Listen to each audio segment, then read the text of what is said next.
The story of two Himalayan journeys, which fills this book, presented a peculiar difficulty in the telling, because of the many and sometimes bewilderingly sudden alternations of mood required of the reader. At one moment, in our company, he would be living on the purely physical plane, while he was pitting every ounce of strength against a giant of the mountains. Or else, in the midst of flower-filled meadows, or in a secluded glade of the primeval forest, he would be recovering from the fatigues of defeat or success. Yet directly afterwards, having moved on but a few short miles, he would be found sipping tea from silver-mounted bowls, and exchanging formal courtesies with representatives of one of the earth's most civilized peoples. Or again, with intellect whetted to its keenest edge, he would be trying to keep pace with the descant of some contemplative recluse upon a theme of pure metaphysic. To have suppressed some of the contrasting elements, leaving the others in a position of unchallenged preponderance, would have been simple. Advisers were not wanting who urged this course. But somehow, when it came to be tried, the journey so described seemed to be no longer the same that I remembered. A stranger had gone on it, a man more single-eyed than the author. I resolved, therefore, to risk a long story and to relate the adventures of our party in all their diversity, allowing the pendulum to swing where and when it willed, leaving out nothing that really mattered, and only praying that my would-be companions might have patience to adapt themselves.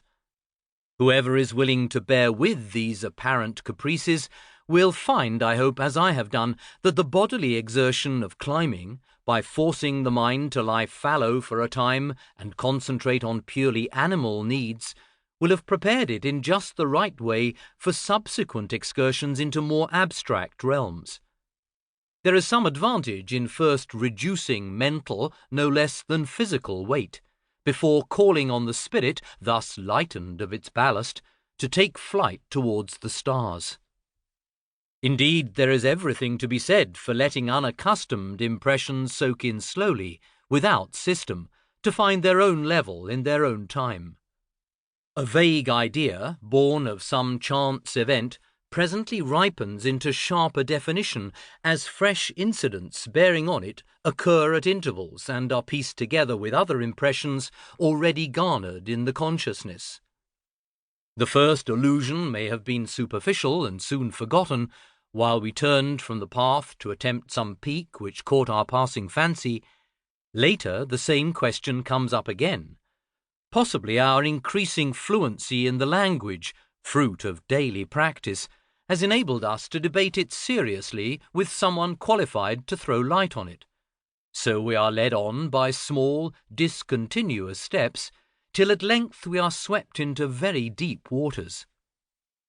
At the end of the narrative portion of the book, 2 or 3 chapters have been added in which general subjects such as art, which previously had been touched on piecemeal, are dealt with in more orderly fashion, and some wider conclusions drawn. Since much of the material on which these depend will by then have become familiar, it should not be difficult, on meeting it again assembled on a logical plan in just relation, to judge whether the facts cited do indeed warrant the interpretation which has been put upon them. I have all along attempted to leave out nothing relevant, and conscience does not accuse me of wilful inaccuracy either by suggestion or suppression. Whenever a fact has not come under my personal notice, but has been accepted on hearsay, I have been at pains to show who was the author of the statement, so that his competence to make it might be the more easily criticizable. As to books of reference, whenever there has been the least feeling of doubt, information obtained from them has, if possible, been corroborated by someone trustworthy.